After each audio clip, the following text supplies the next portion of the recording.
Hey everyone, I'm half Italian, half Canadian, and I was introduced to South Asian food over the past couple of years. I've been really enjoying the flavors, and I thought why not take a stab at making some samosas for the first time. I used this cookbook right here for the recipe, and I followed the recipe as it is written.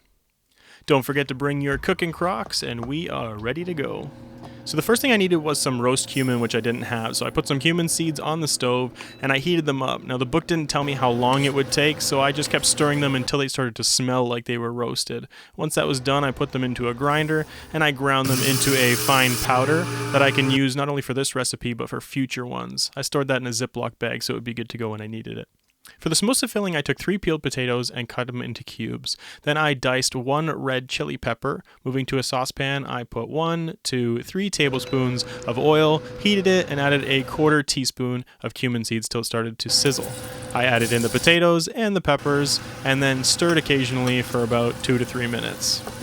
I then added half a teaspoon of table salt, a pinch of turmeric, which gives this lovely yellow color, 1/3 of a cup of fresh peas, and 1 teaspoon of the cumin that we roasted earlier. Stirred that together, turned down the temperature to low, and covered it for about 10 minutes to continue to cook.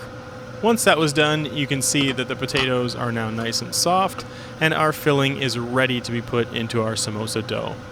To make the dough, in a bowl I put 1½ cups of all-purpose flour, then added 1 teaspoon of salt, 1 to 3 tablespoons of oil, and mixed that by hand. I then slowly added warm water and continued to knead until I got a nice stiff dough. I then divided the dough into 12 even portions, rolled them into balls, and then flattened them out until they were about 6 inches wide. I cut those portions in half, and then added water along half of the seam, and folded them over into a cone shape.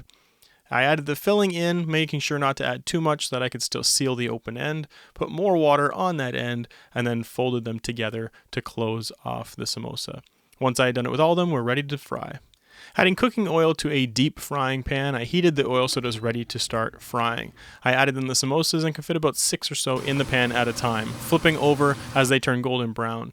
Once removed from the pan, I put them on a piece of paper towel to dry for a couple minutes. And that's it. This is the finished product. They were delicious. Let me know what you think.